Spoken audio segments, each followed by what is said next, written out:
Penjara paling ketat dan terbesar di dunia. Nah, mega penjara ini memiliki kapasitas 40.000 tahanan.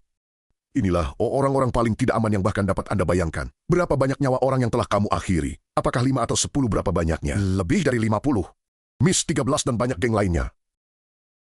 Ini adalah hewan. Ini bukan manusia. Mereka psikopat sosiopat.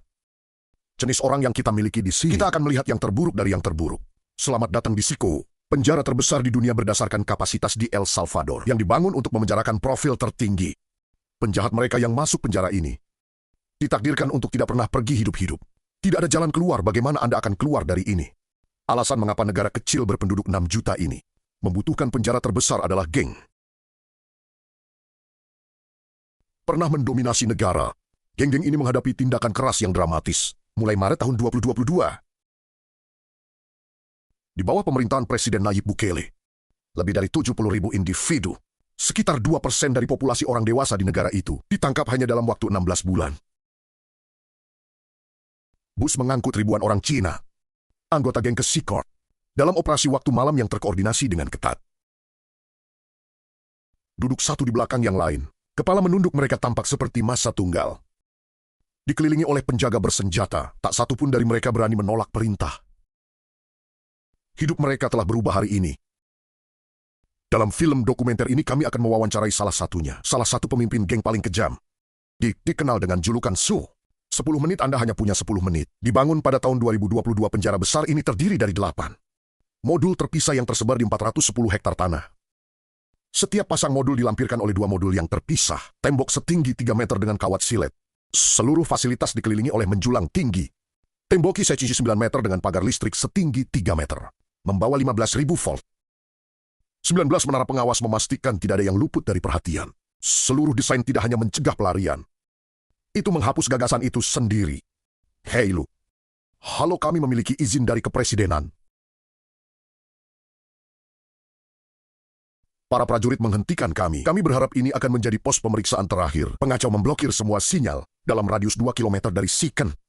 Benar-benar memutuskan semua komunikasi. Lebih dari 600 tentara bekerja hanya untuk mengamankan perimeter. Kita akan meninggalkan semua barang kita di sini. Sebelum memasuki penjara, kami hanya akan membawa kamera dan mikrofon. Itu lulus perlahan. Lihat cicor kamera. Pemindaian tubuh. Saya lupa cincin kawin saya lepas. Baik yang perlu disingkirkan di sana. Pemindai sinar ke-10. Berkapasitas tinggi bahkan menunjukkan tulang dan organ dalam. Itu terutama digunakan untuk memindai pendatang baru. Memastikan tidak ada yang mencoba menyelinap dalam apapun. Terlarang di tubuh mereka sebelum masuk. Narapidana biasa menelan beberapa benda. Atau mereka akan mencoba membawa mereka ke vagina atau anal. Kartu memori micro SD, dan tidak hanya itu. Bahkan pengisi daya telepon. Pencarian tubuh menyeluruh lainnya telah dilakukan. Lepaskan sepatumu. Mereka bahkan memeriksa di dalam kaus kaki kami. Kami butuh sekitar 1 jam hanya untuk melewatinya. Keamanan meskipun kami diundang sebagai media. Setelah Brilun melamar penjaga memakai topeng.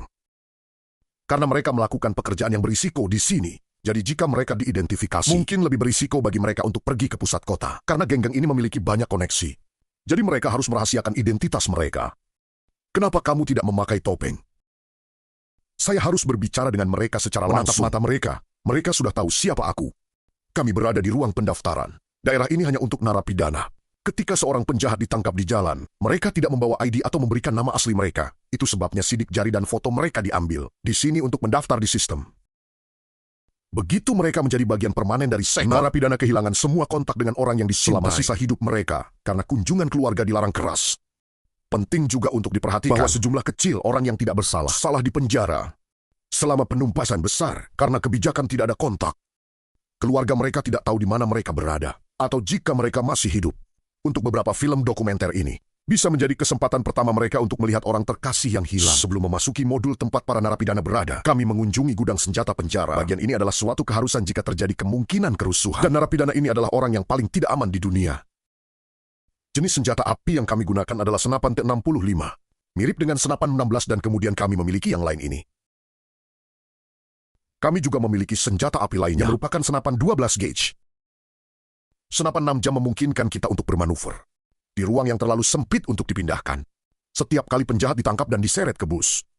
Berbagai mengseci dan rantai digunakan untuk membatasi pergerakan mereka dan meminimalkan risiko bahaya bagi petugas. Apakah pernah ada kerusuhan yang intens? Sejauh ini belum ada upaya melarikan diri. Dan kami memiliki yang terburuk dari yang terburuk dalam organisasi kriminal di sini.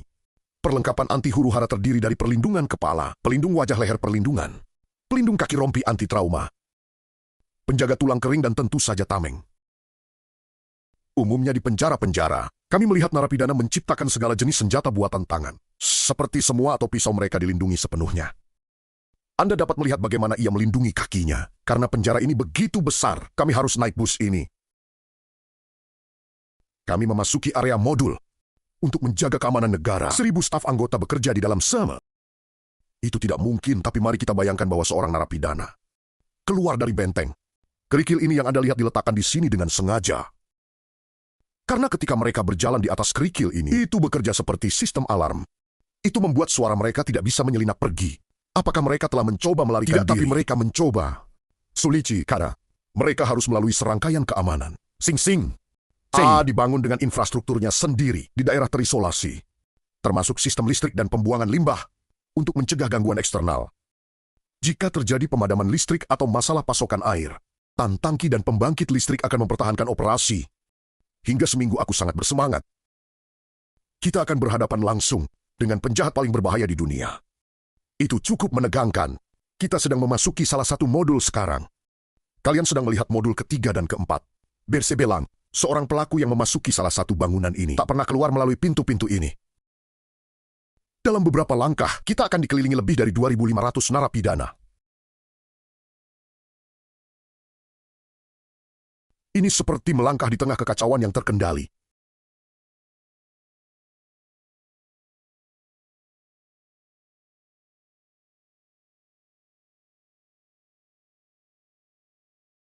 Ini begitu intens, mata kalian semua tertuju padaku. Mengikuti setiap langkahku. Mendapatkan kontak mata dengan mereka. Ada begitu banyak dari mereka. Aku terjiong. Mau tak mau aku merasa lucu adalah semuanya memakai kemeja putih, celana pendek dan sandal. Mereka tak punya barang-barang lain. Sebagian besar baru saja keluar dari awal 20-an dan dihukum karena pelanggaran berat. Bahkan penjahat paling terkenal dalam sejarah memiliki hora 20-30 korban terbukti. Tapi di sini beberapa narapidana yang bertanggung jawab atas ratusan nyawa orang tak bersalah. Bisakah aku bertanya sesuatu pada narapidana? Tak. Jika kau punya pertanyaan, aku bisa menjawabnya untukmu. Jika mereka mencoba berkomunikasi denganku, apa yang akan kau lakukan? Aku tak akan mengizinkan mereka. Mereka tahu dari mereka bahwa selanjutnya mungkin ada hukuman karena tak mematuhi instruksi. Aku penasaran ingin tahu siapa di antara para ketua kelompok ini yang akan kuwawancarai. Bahwa kami dilarang melewati garis kuning ini. Karena ini adalah salah satu manusia paling berbahaya. Jebumi Dengga, tanpa jeruji di antara kami, semua orang tahu persis apa yang bisa terjadi. Ada 32 sel di setiap 8 modul. Membentuk mega penjara. Setiap sel menampung sekitar 80 narapidana, tapi jumlahnya bisa setinggi 150. Meskipun tidak dalam kapasitas penuh, para narapidana hanya memiliki 5 meter persegi ruang pribadi. Masing-masing narapidana tidak memiliki hak ventilasi atau halaman untuk berjalan di luar sel mereka. Masing-masing narapidana di sini telah diberi satu kalimat terpanjang yang bahkan bisa kau bayangkan dalam hidupmu. Satu-satunya hal yang tak berubah, bahwa semua narapidana ini tak akan pernah sampai keluar. Mereka tak akan pernah melihat sinar matahari. Satu-satunya orang yang berwenang, yang masuk ke dalam dan keluar, adalah personalia dan kodang media seperti kita. Mereka tak akan pernah meninggalkan gedung ini. Jika melihat tampang mereka, kau bisa melihat kekosongan dalam jiwa mereka. Mereka tak punya harapan apapun terhadap masa depan. Mereka terlihat sangat robotik, hidup mereka begitu monoton. Pojok terbuka ini adalah area toilet mereka. Mereka punya seperti 2 toilet untuk 80 narapidana. Sungguh memalukan bahwa narapidana ini, seperti seluruh kepercayaan diri mereka, disiplin di sini. Tempat yang sama di mana mereka menggunakan. Toilet juga tempat mereka mandi. Untuk membersihkan diri, mereka menggunakan diapers plastik dalam satu baskom bersama. Tak ada air mengalir di dalam sel, sehingga para tahanan harus mengandalkan satu tong biru untuk air minum. Tempat mereka tidur adalah renjong susun logam ini. Tak ada bantal, tak ada kasur. Masing-masing tahanan menerima hanya barang-barang penting yang telanjang. Spray putih selai seragam, kaos kaki, sandal, dan handuk. Itu saja para tahanan menghabiskan seluruh hari mereka di ranjang susun 4 tingkat mereka. Mereka ditumpuk rapat-rapat seperti barang yang disimpan di gudang. Sebagai bagian dari kebersihan dan ketertiban, narapidana dicukur 2 minggu sekali oleh personel. Berambut panjang atau berjenggot bukan hanya tak higienis. Mereka juga bisa menyembunyikan benda-benda tajam. Mari kita lihat, buka bajumu dan berbaris di sini. Sekarang mereka melepas kemeja mereka. Narapidana ini pernah menjadi bagian dari MIS 13 dan Barrio 18, geng yang menguasai lingkungan El Salvador. Dua geng saingan ini menghabiskan waktu bertahun-tahun memeras uang dari penduduk setempat dan menyebabkan penderitaan besar bagi orang Salvador. Ada geng Barrio 18 MIS 13 bersama dalam satu sel. Itu benar begitu saja. Seluruh modul itu sama. Mereka semua hidup seperti ini di luar. Memasuki lingkungan masing-masing bisa berarti dicabik-cabik. Namun di sini mereka berdampingan sampai napas terakhir mereka. Bagaimana mereka hidup tanpa saling menyerang. Mereka harus belajar bagaimana hidup bersama. Di sini mereka berada di penjara. Mereka tak berada di jalan. Sebagian besar narapidana memiliki tato yang menutupi seluruh tubuh mereka. Bahkan termasuk wajah mereka, menunjukkan struktur kesetiaan mereka. Untuk MIS 13, tato seringkali menyertakan huruf awal atau nomor 13. Anggota geng lain menggunakan simbol seperti 18 atau 6. 6 yang berjumlah 18 dan melambangkan iblis. Atau mereka menggunakan angka Romawi. Memiliki tato geng di wajah seseorang adalah tanda yang jelas bahwa mereka adalah salah satu anggota organisasi yang berpangkat tinggi. Berpapasan dengan orang seperti itu di jalan adalah sama dengan menatap kematian di wajah. Tato jaring laba-laba mewakili terperangkap dalam jaring keadilan dan menjalani hukuman penjara yang lama. Tato tanduk setan adalah simbol gelap yang mewakili individu menyembah iblis. Beberapa bahkan mengklaim bahwa mereka melakukan tindakan mereka di bawah perintah iblis. Tato tetesan air mata menandakan bahwa orang tersebut telah mengakhiri hidup seseorang. Jumlah tetesan air mata menandakan berapa banyak nyawa yang telah mereka ambil. Jika ada 3 tetesan air mata, itu menandakan bahwa pemilik tato telah merenggut begitu banyak nyawa sehingga mereka kehilangan hitungan. Dengan kalimat tertawa sekarang, Menangis Nanci, topeng-topeng atau tato badut ini mengirimkan pesan yang jelas. Tetaplah kuat dalam menghadapi kesulitan sekarang dan hadapi akibatnya nanti. Apakah semua orang ini benar-benar jahat? Mereka berada di level lain penjahat profil tinggi yang tak akan pernah mengubah mentalnya. Jika kalian melihat sisi positifnya, ada area catwalk. Penjaga konsisten mengawasi para narapidana dari tempat yang ditinggikan di atas sel ini.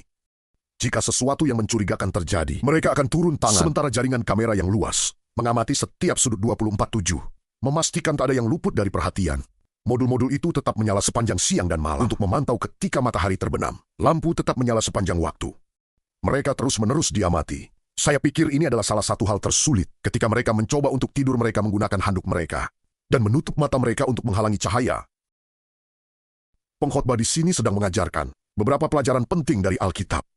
Kepada para narapidana, mereka sedang melakukan latihan fisik di sebelah sini. Ada pelatih di sana. Ini adalah satu sewaktu para narapidana ini keluar dari sel mereka. Kegiatan ini berlangsung selama total 1 jam per minggu. Di bawah pengawasan penjaga bersenjata selama sisa waktu mereka terkunci di dalam. Mereka biasa menguasai jalanan. Sekarang mereka bahkan tak bisa melangkah dengan kehendak bebas mereka. Itu jadwal bergilir, tak ada cukup ruang. Sehingga mereka semua tak bisa keluar di hari yang sama. Apakah pernah ada insiden terbunuh?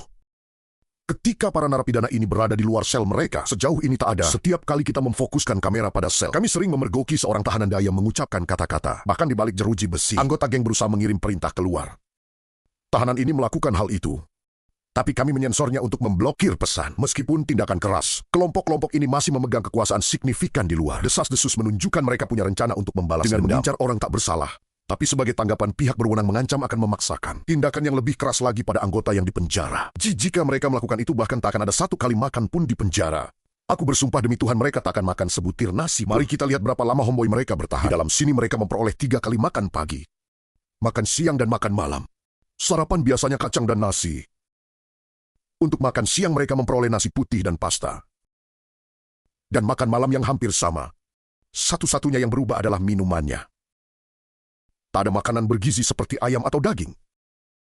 Inilah makan siangnya. Itu pasta nasi dan 2 tortilla. Apakah menunya bervariasi dari hari ke hari? Tak ada. Apakah sama setiap hari? Itu selalu sama. Itu untuk mahasiswa baru, oke. Itu minuman manis, aku akan mencicipinya sendiri. Narapidana harus makan dengan tangan dan membersihkan piring mereka sebelum mengembalikannya dengan diet kurang protein. Banyak kemungkinan menderita kekurangan gizi. Sebelum memulai wawancara kami dengan narapidana, aku ingin menunjukkan satu tempat lagi yang bahkan lebih ekstrim dari apa yang telah kau lihat selama ini. Di sini kita berada di area sel isolasi. Jika narapidana melanggar aturan, mereka bisa dikirim ke sel isolasi ini sesuai undang-undang. Hukum memberi saya hak untuk menjaga tahanan dalam isolasi selama hingga 15 hari. Sel-sel ini telah menutup pintu. Melalui kisi ini, saya dapat melihat mereka dan mengidentifikasi siapa yang ada di dalamnya. Kami menyajikan makanan di sini. Dan kami juga menggunakan ruang ini untuk memasang borgol pada mereka sebelum membuka pintu untuk memindahkan mereka dari sini ke sel mereka. Selamat datang di sel isolasi. Jika seorang narapidana berbuat nakal, disinilah ia berakhir. Ia tak akan tahu waktu atau berapa lama lagi. Ia akan disimpan di dalam selama berhari atau bahkan berminggu-minggu. Ia tidur di tempat tidur beton ini tanpa pernah pergi. Mereka terputus dari dunia luar. Ditinggalkan sendirian tanpa apa selain pikiran mereka. Disinilah mereka memasok air mereka. Ada baskom air di sini. Mereka mengambil air mereka di sini dan disinilah mereka buang air kecil. Baskom untuk air minum di toilet terletak berdampingan. Toilet tampak baru ini digunakan dan kotor. Menunjukkan bahwa sel ini baru-baru ini digunakan. Satu-satunya cahaya yang mereka miliki adalah lubang kecil ini yang nyaris tidak membiarkan sinar matahari masuk. Keterbukaan ini juga hanya sumber udara segar. Apa hal yang paling menantang tentang ruang isolasi? Menurut Anda di dalam, Anda bahkan tidak melihat tangan Anda. Sehingga ketika seseorang terisolasi, perlu bagi mereka untuk memiliki sesuatu. Buku apapun, menjaga pikiran mereka jernih. Tapi di sini mereka tidak memiliki akses ke semua itu. Tidak peduli seberapa tangguh seorang penjahat, isolasi semacam ini menghancurkan mereka. Ini JPLUK untuk jenis pelanggar yang kita miliki di sini. Orang-orang yang pernah bermain Tuhan dengan memutuskan siapa yang akan hidup dan siapa yang tidak akan hidup pantas mendapatkan hukuman. Kita tidak menunjukkan belas kasihan mereka kepada bisa meminta pengampunan dan semoga Tuhan memaafkan mereka. Tapi di sini keadilan harus ditegakkan untuk begitu banyak korban. Dan itu yang paling tidak pantas mereka. Sekarang kita akan mewawancarai narapidana yang dikenal sebagai Siko. Ia memiliki riwayat kriminal 34 tahun dan telah menghabiskan 25 tahun terakhir sebagai anggota berpangkat tinggi dari sebuah organisasi. 10 menit kau hanya punya waktu 10 menit. 12 penjaga nyaris tak cukup untuk memastikan keamanan. Sekitar narapidana ini melepaskan topeng. Siapa namamu? Namaku Mahvianestu Medres. Berapa umurmu? Aku 41 tahun. Kau tak terlihat 41, kau tampak lebih muda. Seperti 35. Itu hal baik yang kau ceritakan sebab aku merasa tua. Bisakah aku melihat tatomu? Aku 13 tahun. Kapan kau bergabung dengan organisasi kejahatan ini? Pada 2004 ketika aku mulai. Catatan kriminalku sejak aku berumur 11 tahun. Bagaimana kau pertama kali terlibat? Ketika seseorang lahir hanya dengan seorang ibu, dan ibu sedang bekerja, kau mencari jalanan. Anda mencari seseorang untuk membantu Anda keluar. Aku bilang ibuku miskin, aku butuh beberapa sepatu. Aku butuh beberapa pakaian dan aku mulai merampok. Maka aku butuh sosok ayah, karena aku tidak tumbuh dengan ayahku. Dan kemudian aku melihat kelompok geng. Kemudian aku melakukan. Dan aku datang ke sini ke El Salvador, mencoba mengubah hidupku. Tapi aku melihat bahwa ada lebih banyak geng di sini. Dan aku mulai melakukan hal yang sama. Aku melakukan bagian utara. Dan aku dikurung, aku selalu menjadi salah satu dari mereka. Orang-orang yang ingin mencapai hal-hal yang mereka masukkan ke dalam pikiran dan mereka. Aku mencapai semua yang harus aku lakukan di sini. Tapi di sini, ini adalah bagaimana iblis membayar orang-orangnya. Apakah benar bahwa untuk bergabung dengan organisasi kejahatan ini, kamu harus mengakhiri hidup seseorang? Ya, tapi yang pertama harus menjadi salah satu kerabatmu, kan? Ya. Karena kamu harus mendapatkan wilayah untuk gengmu. Aku kehilangan ibuku, ayahku, anakku, semuanya di sini karena sebab geng. Oleh ketika aku bisa bersama keluargaku, bagian utara Amerika Serikat kehidupan yang lebih baik. Tapi kamu tahu, kami mengambil keputusan yang salah dan inilah penyebab ini. Karena itulah aku memberitahu pemuda, pergi ke sekolah, dengarkan ibumu, dengarkan ayahmu. Jangan jalani hidup ini yang kita jalani di sini. Tak ada jalan keluar. Berapa banyak nyawa orang yang telah kau akhiri? Apakah 5 atau 10 berapa banyak? Tidak jika Anda berbicara tentang apa yang biasa Anda lakukan di penjara. Setelah itu mungkin mendapatkan beberapa lebih dari 50. Anda harus melakukannya kadang-kadang. Bagaimana Anda menjadi berdarah dingin dan tanpa ampun dalam waktu? Saya tidak bisa menanggapi Anda dengan pertanyaan itu. Bagaimana perasaan Anda tentang tidak melihat keluarga Anda selamanya? Sejak Anda di Sikout, saya merasa tidak enak, karena saya melihat anak saya terakhir kali ketika dia berusia 5 tahun dan saya. Dia 21 tahun sekarang. Aku ingin melihatnya, aku ingin memberitahunya, jangan lakukan hal yang sama seperti yang ayahmu lakukan. Mencari kehidupan yang baik. Orang yang telah menjadi korban karena Anda tidak akan pernah melihat orang yang mereka cintai lagi. Anda juga tidak akan pernah melihat keluarga Anda. Bagaimana caramu mengatasi emosi seperti merindukan seseorang? Aku merasa tak enak kodang seperti yang kuceritakan. Kurbahkan diri di tempat tidurku dan aku memikirkan banyak hal dan aku kadang-kadang aku menangis. Apa motivasimu untuk tetap hidup di sini? Untuk suatu hari mengubah hidupku dan mencari Tuhan dalam hidupku. Dan aku berkata pada Tuhan, maafkan aku, sebab aku melakukan beberapa hal. Akhirnya kita melihat sinar matahari. Jujur, Secat adalah tempat yang tak akan pernah kau inginkan untuk berakhir di. Bahkan sebagai pengunjung. Tapi bagi orang yang menjadi korban Salvadorians, kini rumah mereka selamanya. Para penjahat ini mengambil hak orang tak berdosa untuk hidup. Dan kini mereka membayarnya. Pesan pemerintah Salvador jelas. Kejahatan tak lagi ditoleransi. Dan hukumannya berat. El Salvador pernah mengalami tingkat nyawa paling tinggi yang hilang akibat kekacauan yang meluas selama puncaknya. 104 dari setiap 100.000 orang kehilangan nyawa. Dalam 1 tahun pemerintahan sebelumnya, menyetujui gencatan senjata dengan kelompok-kelompok ini tak bisa membawa ketertiban yang langgeng. Meskipun metode pemerintah saat ini kontroversial. Pada tahun 2023 jumlahnya menurun drastis, menjadi 2,4 per 100.000 orang. Menempatkan El Salvador di antara negara teraman di dunia. Untuk pertama kalinya sejauh ini, hasilnya tak terbantahkan. Perdamaian telah kembali ke lingkungan. Tapi bagaimana dengan mereka yang salah di penjara? Apakah benar keadilan atau cara mengendalikan kekacauan? Apakah kita melihat solusi abadi atau hanya perbaikan sementara untuk saat ini? Jawabannya masih belum jelas, dan dunia terus menonton. Terima kasih telah menonton film dokumenter ini.